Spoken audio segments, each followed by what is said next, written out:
Bismillahirrahmanirrahim. Assalamualaikum warahmatullahi taala wabarakatuh. Alhamdulillahi rabbil alamin. Wassalatu wassalamu ala asyrafil anbiya'i wal mursalin wa ala alihi wa sahbihi ajma'in. Rabbi shrah li sadri wa yassir li amri wahlul 'uqdatam min lisani yafqahu qawli. سبحانك لا علم لنا إلا ما علمتنا إنك أنت العليم الحكيم رب اشرح لي صدري ويسر لي أمري واحلل عقدة من لساني يفقهوا قولي اللهم افتح بيننا وبين قومنا بالحق وأنت خير الفاتحين لا إله إلا الله وحده لا شريك له وأشهد أن محمدا عبده ورسوله اللهم صل وسلم على سيدنا محمد وعلى آله وصحبه أجمعين أما بعد. Yang berusaha Puan Siti Fatimah binti Mat Hasan, Guru Besar Sekolah Kebahasaan Kuang, barisan Guru Penolong Kanan Puan Fazliyatun binti Abdul Hamid, Penolong Kanan Pentadbiran,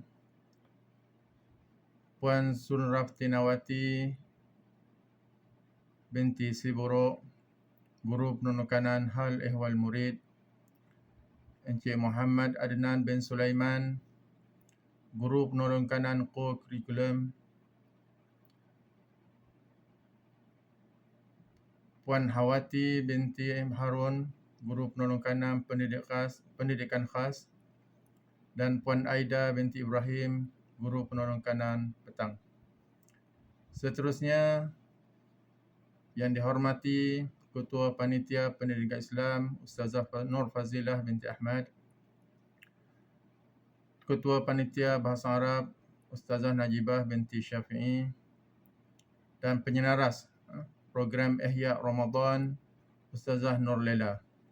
Seterusnya, rakan-rakan seperjuangan, tuan-tuan dan puan-puan, dan yang dikasihi anak-anak Sekolah Kebangsaan Kuang sekalian.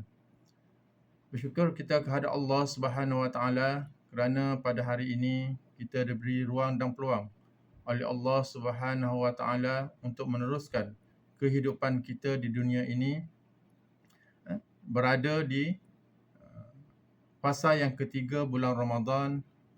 Allah memberi peluang kepada kita untuk berada di bulan Ramadan ini dan seterusnya berada di fasa yang ketiga. Yang mana fasa yang ketiga bulan Ramadan ini adalah itqum minan nar, dijauhkan daripada api neraka. Dan mudah-mudahan kita semua dilindungi dan dipelihara oleh Allah Subhanahu Wa Taala agar kita semua dilindungi dari azab api neraka dan dijauhkan dari api neraka, insya-Allah.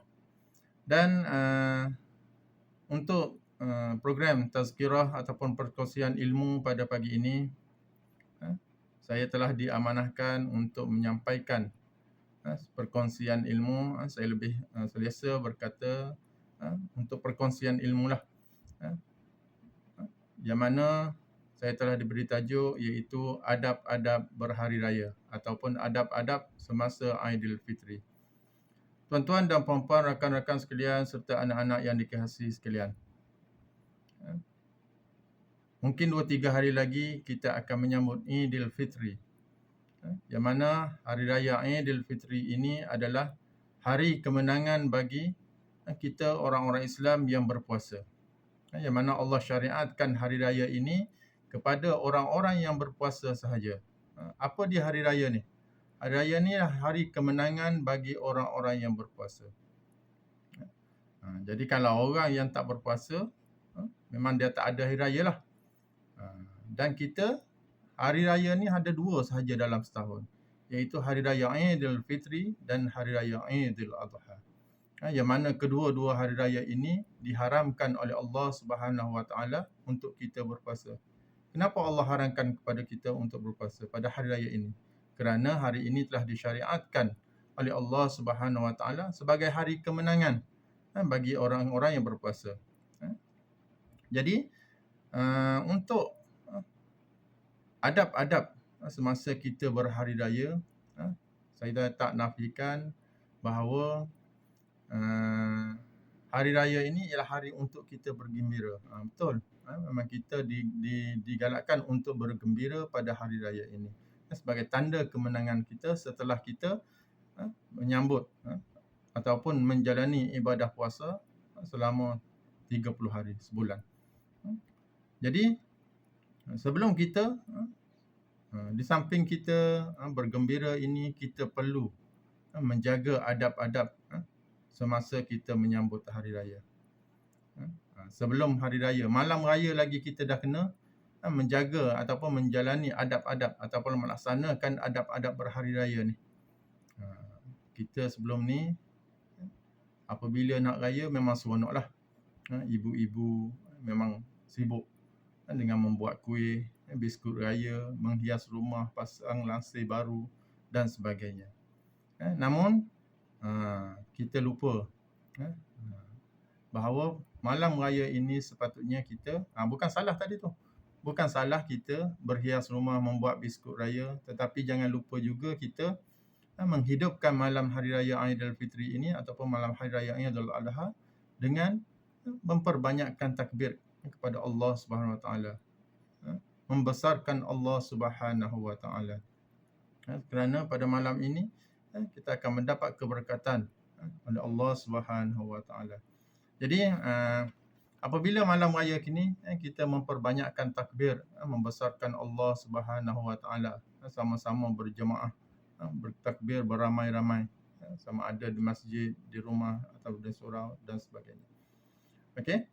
Jadi tuan-tuan dan puan-puan, anak-anak yang dikasihi Allah oleh Allah Subhanahu Wa Taala, apabila kita dah selesai malam raya tu, kita dah buat persiapan semua sekali, bertakbir beramai-ramai bersama ahli keluarga ataupun bersama jemaah di masjid, pada hari raya pula, pada hari raya Aidilfitri ataupun Aidil Adha.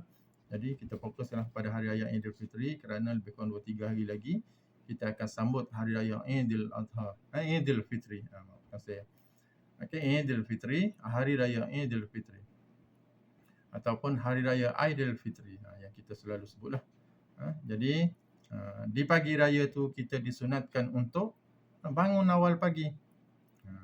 Bukan subuh dah baru bangun. Sepatutnya kita bangun awal pagi, kita mandi. Adab yang pertama, kita mandi sebelum keluar menunaikan hari raya Aidilfitri. Kita disunatkan. Hari-hari lain pun kita mandi juga. Tetapi hari raya ini, kalau niat kita mandi kerana Allah Ta'ala, mandi itu dengan niat mandi hari raya ataupun mandi sunat hari raya Aidilfitri, maka mandi kita itu dikira ibadah oleh Allah Subhanahu Wa Ta'ala. Jadi Imam Malik meriwayatkan sebuah hadis dalam Al-Muwatta', kitab Al-Muwatta'. Apa dia bunyinya?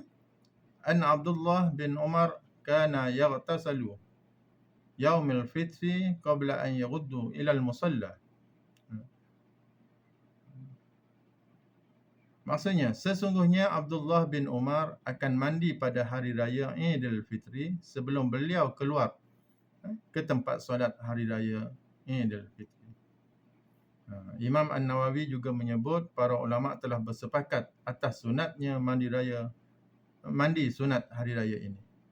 Jadi kalau kita mandi, tak niat mandi sunat hari raya, kita mandi biasa sajalah, menjadi adat sahaja. Kita mandi sebagaimana hari-hari yang biasa.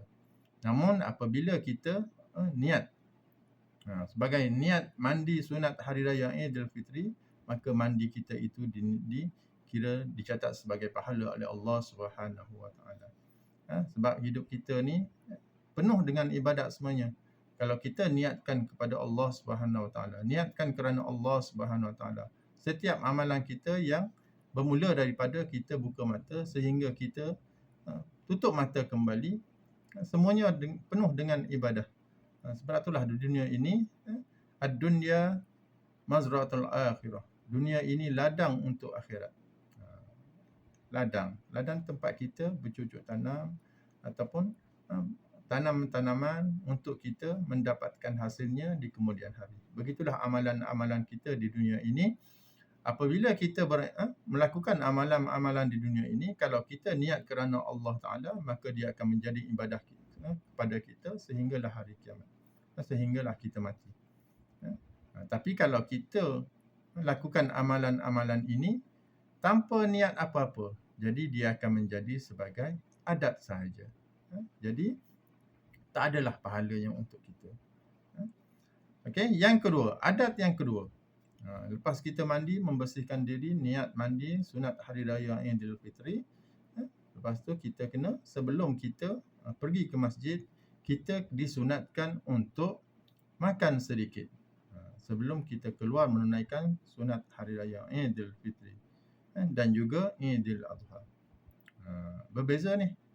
Kalau sunat hari raya Aidilfitri, kita sunat makan terlebih dahulu sebagai membezakan hari-hari yang kita berpuasa sebelum ini.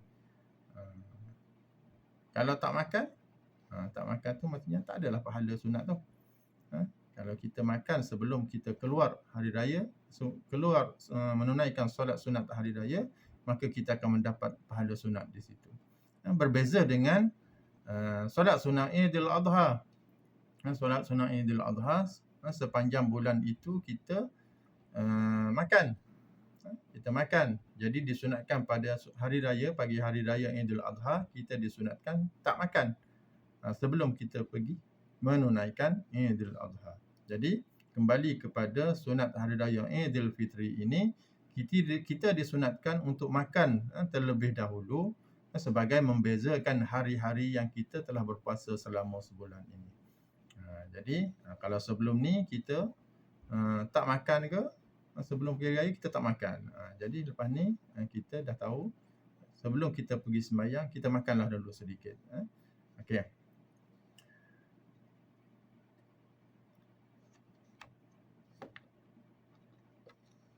Qala Rasulullah sallallahu alaihi wasallam, berdasarkan hadis yang diriwayatkan oleh Imam Bukhari daripada Anas bin Malik, katanya, kana Rasulullah sallallahu alaihi wasallam la yaghdu yaumal fitri hatta ya'kula at-tamarat wa ya'kuluhunna watra. Maksudnya Rasulullah sallallahu alaihi wasallam tidak keluar pada pagi hari raya Aidilfitri sehinggalah baginda makan terlebih dahulu beberapa biji tamar dan baginda memakannya dengan jumlah yang ganjil. Hadis riwayat Bukhari. Jadi Rasulullah sallallahu alaihi wasallam keluar sebelum menunaikan solat Aidilfitri, Rasulullah makan dulu beberapa biji tamar dan disunatkan Rasulullah juga telah makan dengan jumlah yang ganjil. Maksudnya sebiji, 3 biji, 5 biji, 7 biji dan seterusnya. Jadi kita pun amallah. Kalau kita biasa ni, biasanya makan makan hari raya lah. Kalau tak dapat nak makan tamar, kita makan macam biasa. Makan macam biasa, makan ruji kita lah. Makanan pagi hari raya tu. Biasa apa yang kita buat. Jadi seterusnya, apabila dah kita keluar untuk menunaikan hari raya, sunat hari raya itu, yang ketiga kita disunatkan untuk bertakbir pada hari raya. Sama-sama keluar awal pagi ke masjid untuk sama-sama bertakbir bersama jemaah-jemaah yang lain, bertakbir hari raya. Kerana takbir hari raya Aidilfitri ini adalah singkat saja. Sunat hari raya Aidilfitri ini hanya sekejap sahaja, iaitu bermula selepas waktu maghrib, malam raya tu, bermula dengan selepas waktu maghrib sehinggalah menunaikan solat Aidilfitri. Sehinggalah kita menunaikan solat sunat Aidilfitri. Selepas tu tak ada lagi dah takbir. Jadi solat sunat hari raya Aidilfitri ini takbirnya hanya sekejap saja, iaitu selepas waktu maghrib dan sehinggalah kita menunaikan solat sunat Aidilfitri. Jadi lepas tu habis. Berbeza dengan hari raya Aidil Adha, takbirnya panjang. Tempoh takbirnya panjang. Bermula daripada maghrib sehinggalah hari tasyrik. Sehinggalah hari tasyrik, lebih kurang 4 hari kita boleh bertakbir untuk hari raya Idul Adha. Tapi sebagaimana yang saya katakan tadi, bahawa takbir hari raya Idul Fitri ini singkat sahaja, iaitu bermula dari selepas waktu maghrib malam raya sehinggalah kita menunaikan solat sunat Idul Fitri. Jadi di pagi raya itu kita keluar selepas bersarapan, makan sedikit makanan, kita bersegeralah ke masjid untuk sama-sama bertakbir, membesarkan Allah Subhanahu Wa Taala. Okey. Seterusnya, adab yang seterusnya, muslimin muslimat, saudara-saudari, rakan-rakan dan anak-anak yang sekalian. Okey. Adab yang seterusnya ialah mengucapkan tahniah pada hari raya Idul Fitri dan juga Idul Adha. Kita ucapkan tahniah kepada rakan-rakan kita, kepada saudara-saudara kita, kerana telah berjaya menunaikan ibadah puasa sepanjang bulan Ramadan. Jadi pada hari raya Idul Fitri ini kita sama-samalah ucap antara satu sama lain ucapan tahniah pada hari raya itu. Termasuklah dalam adab hari raya, kita ucapkan tahniah. Macam mana nak ucapkan tahniah? Dalam bahasa Melayu tak apa, tahniah kerana telah berjaya menunaikan ibadah puasa. Kemudian ataupun kita ucap taqabbalallahu minna wa minkum. Taqabbalallahu minna wa minkum. Apa maksud dia? Semoga Allah menerima amalan kita, amalan sepanjang bulan Ramadan tadi tu, dan untuk kami dan untuk anda semua. Kita ucap taqabbalallahu minna wa minkum. Kita ucap tahniah, semoga Allah menerima amalan-amalan kita sepanjang bulan Ramadan yang kita telah lakukan. Kerana bulan Ramadan ini penuh dengan amalan-amalannya, yang mana bulan Ramadan ini sebagai penghulu segala bulan. Kenapa penghulu segala bulan? Kerana pada bulan Ramadan ini diturunkan Al-Quran. Jadi disebab kebesaran Al-Quran ini, maka bulan Ramadan menjadi penghulu segala bulan. Kemudian pada malam Lailatul Qadar, pada malam 10 terakhir Ramadan juga, terdapatnya satu malam yang lebih mulia daripada 1000 bulan, iaitu malam Lailatul Qadar. Yang mana pada malam Lailatul Qadar ini Allah turunkan Al-Quranul Karim kepada Nabi Muhammad sallallahu alaihi wasallam, yang telah disampaikan oleh malaikat Jibril pada malam Lailatul Qadar ini, daripada Lauh Mahfuz kepada Baitul Izzah sekaligus. Kemudian disampaikan kepada Rasulullah sallallahu alaihi wasallam oleh malaikat Jibril alaihi salam selama 23 tahun. Dan hari ini kita telah menerima wahyu ini daripada Allah SWT melalui Rasulullah sallallahu alaihi wasallam, yang mana membaca Al-Quran ini menjadi kelebihan kepada kita, yang mana Al-Quran ini boleh memberi syafaat kepada kita insya-Allah di dalam kubur nanti dan juga di akhirat nanti insya-Allah. Jadi disebabkan amalan-amalan ini, amalan tarawih, amalan bersedekah, amalan membaca Quran ini, kita ucapkan tahniah kepada rakan-rakan kita, saudara-saudara kita, kenalan-kenalan kita. Semoga amalan-amalan ini diterima oleh Allah Subhanahu Wa Taala. Selain daripada kita ucapkan taqabbalallahu minna wa minkum, kita boleh juga ucap Idul Mubarak. Idul Mubarak. Apa maksud dia? Selamat Hari Raya yang diberkati. Kita selalu ucaplah. Cuma kita ucap selamat Hari Raya, selamat Hari Raya Idul Fitri, maaf zahir batin dan sebagainya. Okey.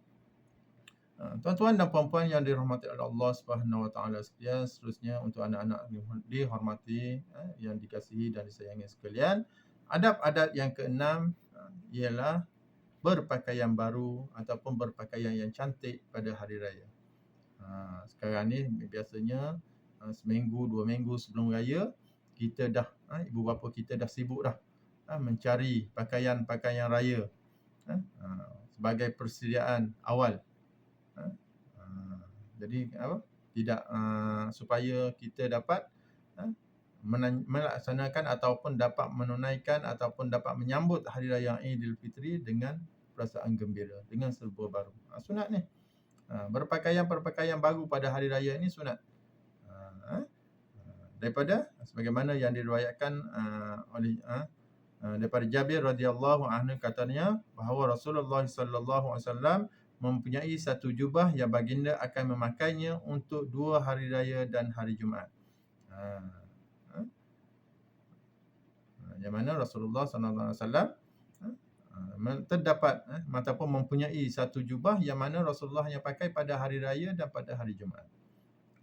Jadi kita disunatkan untuk berhari raya ni dengan pakaian-pakaian yang baru dan juga yang cantik. Okey, seterusnya adab-adab yang seterusnya begitu juga dengan yang diriwayatkan oleh Baihaqi dengan sanad yang sahih bahawa Ibnu Umar sentiasa memakai pada hari raya itu pakaian-pakaian yang indah. Memakai pakaian yang indah pada hari raya ini adalah untuk kaum lelaki. Adapun untuk kaum perempuan, mereka boleh mengenakan pakaian-pakaian yang biasa. Kan? Tapi bukan bermaksud kaum wanita ni tak boleh nak berpakaian cantik. Bukan macam tu. Jadi boleh juga berpakaian yang cantik. Okey, seterusnya ialah adab yang ketujuh, iaitu keluar ke rumah solat, ke tempat solat, keluar dari rumah ke tempat solat ataupun ke masjid ataupun ke surau melalui jalan lain dan balik daripadanya melalui jalan yang lain. Maksudnya apa? Maksudnya kita pergi ke masjid, ke tempat solat, ke surau dan sebagainya. Kita pergi jalan lain, kita balik jalan lain. Itu maksudnya. Apa tujuan kita pergi jalan lain, kita balik jalan lain? Daripada Jabir bin Abdullah radhiyallahu anhu katanya, kana Rasulullah sallallahu alaihi wasallam idza kana yaum 'idin khalifat tariq. Maksudnya adalah Nabi Muhammad sallallahu alaihi wasallam pada hari raya baginda akan membezakan jalan. Maksudnya Nabi akan membezakan jalan pergi dan jalan balik. Maksudnya pergi jalan lain, balik jalan lain. Hadis riwayat Al-Bukhari. Dikatakan terdapat juga kenapa disunatkan kita pergi jalan lain, balik jalan lain. Ada hikmah dia, antaranya ialah semoga dua jalan yang berbeza tersebut menjadi saksi di hadapan Allah Subhanahu Wa Taala pada hari kiamat nanti. Jalan-jalan yang kita lalu pada hari nak pergi solat Aidilfitri ataupun Aidil Adha tadi, kita pergi jalan lain, balik jalan lain. Semoga jalan-jalan ini menjadi saksi di hadapan Allah Subhanahu Wa Taala.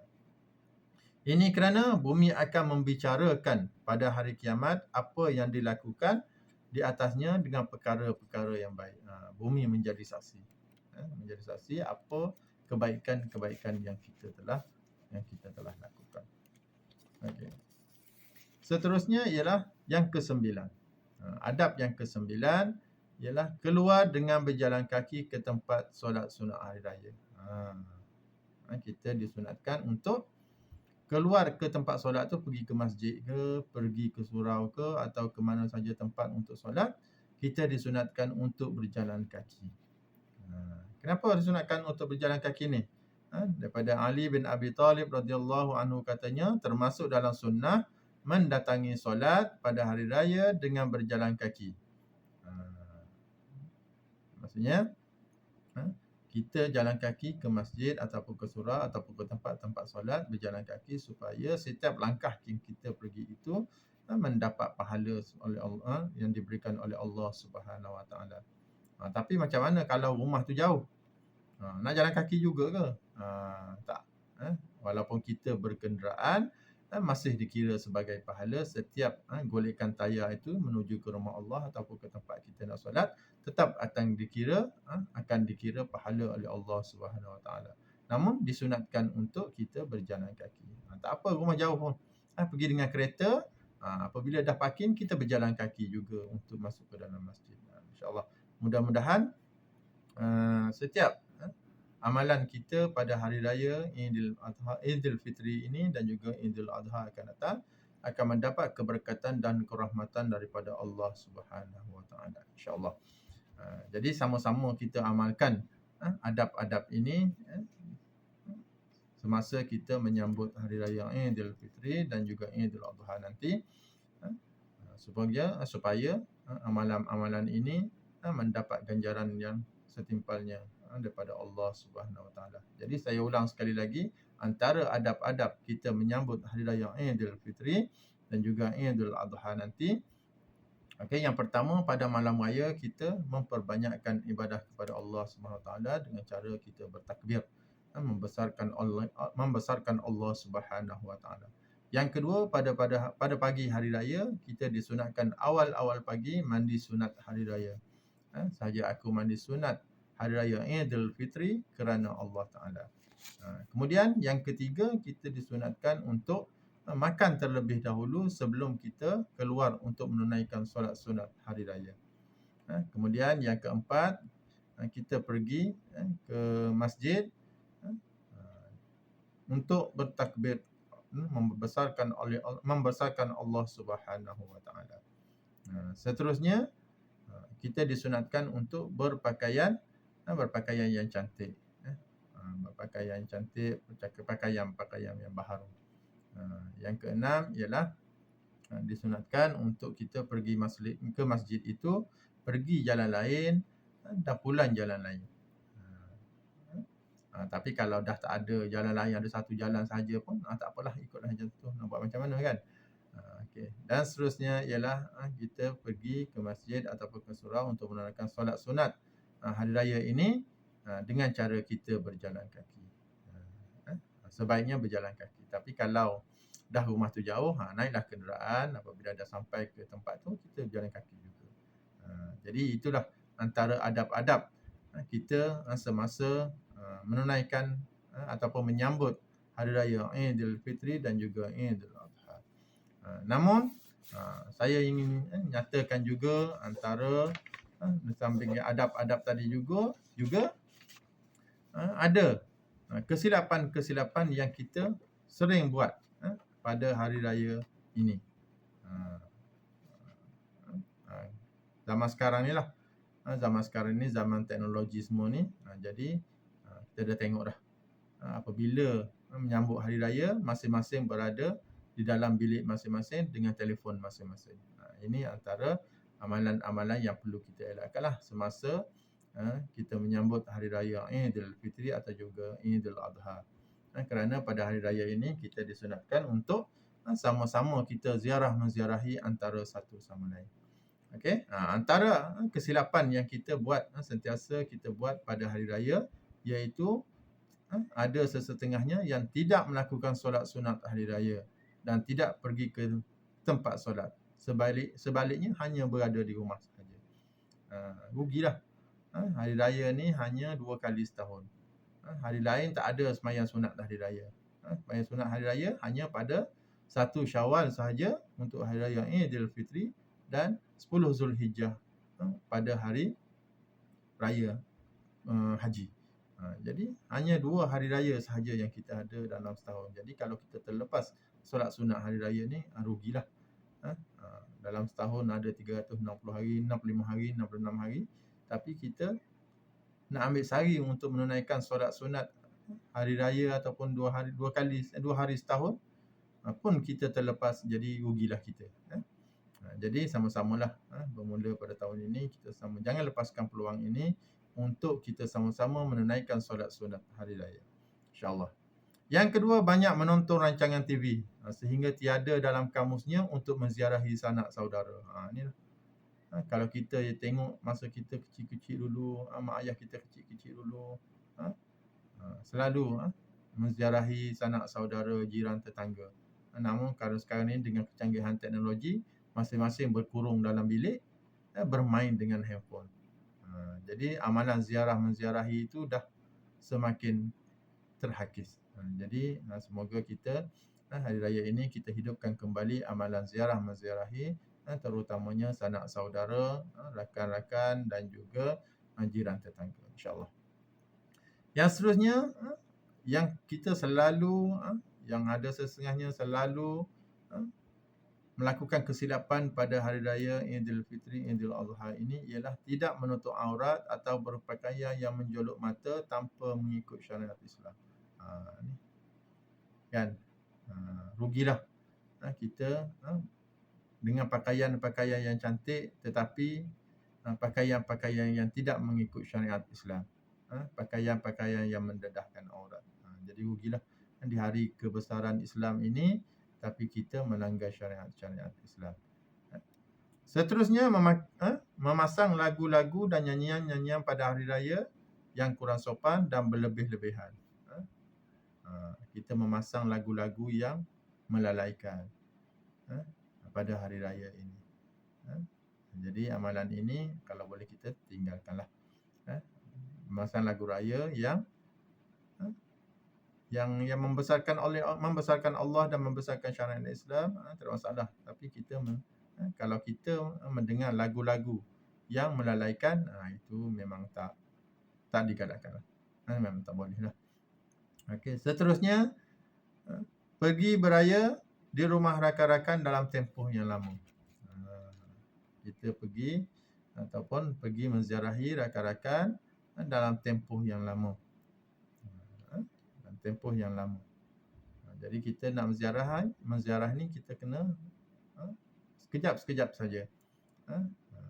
Kemudian kita menziarahi jiran yang lain pula, kawan-kawan yang lain pula, saudara-saudara yang lain pula. Jadi seterusnya ialah kesilapan-kesilapan lain yang kita lakukan, yang sesetengahnya melakukan ialah contohnya anak-anak kecil kita lah, iaitu meminta duit raya. Meminta duit raya. Meminta duit raya ini sebenarnya amalan yang tak berapa baik. Sepatutnya kita pergi ziarah ini untuk mengeratkan hubungan silaturahim, tapi kita kena ajarlah anak kita. Jangan meminta. Kalau tuan rumah bagi, kita boleh ambil. Tapi jangan sesekali kita meminta. Bagi tahu anak-anak masing-masing, pergi ziarah kerana Allah SWT untuk mengeratkan hubungan silaturahim, tetapi kita jangan meminta. Jangan meminta duit raya. Jadi selain daripada meminta duit raya tu, kita juga tidak digalakkan untuk dah dapat duit raya tu buka depan-depan tuan rumah pula. Kan? Buka depan-depan orang yang bagi duit tu.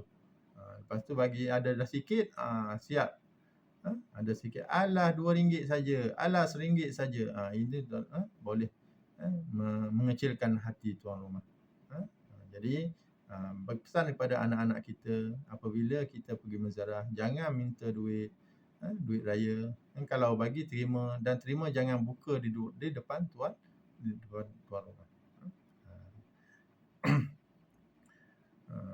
Seterusnya ialah bersalam-salaman antara lelaki dan perempuan yang bukan mahram.